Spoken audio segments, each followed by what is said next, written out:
Hello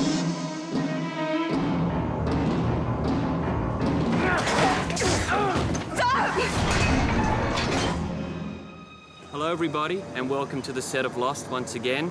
We are here in what's affectionately known as the Hydra facility, and what we were putting here were two very important cages. One was to hold Sawyer and the other was to hold Kate. And they were scripted as places where the Dharma Initiative was doing experiments on bears or some kind of animal. So when we were designing Sawyer's cage, it was specifically scripted that there were three devices in the cage itself. So let's go and have a look at those.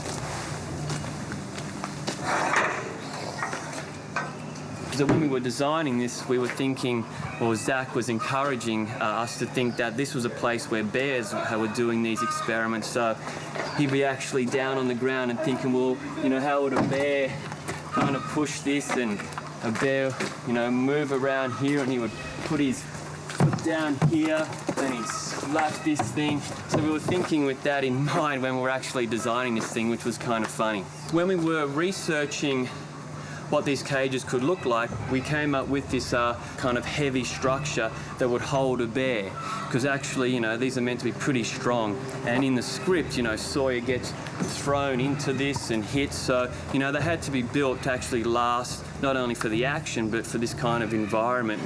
You know, this is real steel that we've actually bolted to these wooden structures that actually become the superstructure, and then these metal bars actually are inserted in here, but they had to be metal because of the particular action that was happening here, and also to give the right look. And then you go straight down the side. Okay. All right. So we had to kind of design these things with, as I said, real materials with steel, you know, plaster, and latex paint, so that like over the months and weeks that it rains here, that these things just wouldn't simply fall apart.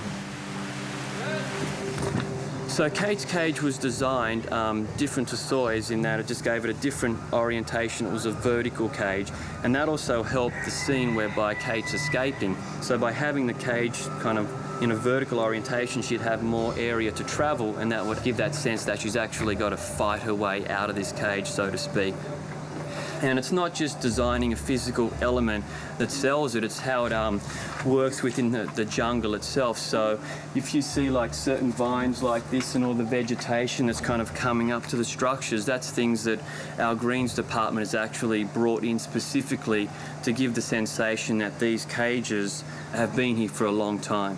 So thank you, Troy, and all the greens crew for doing that, because, you know, they make our work look great. They make it look like it's been here for more than just 2 weeks.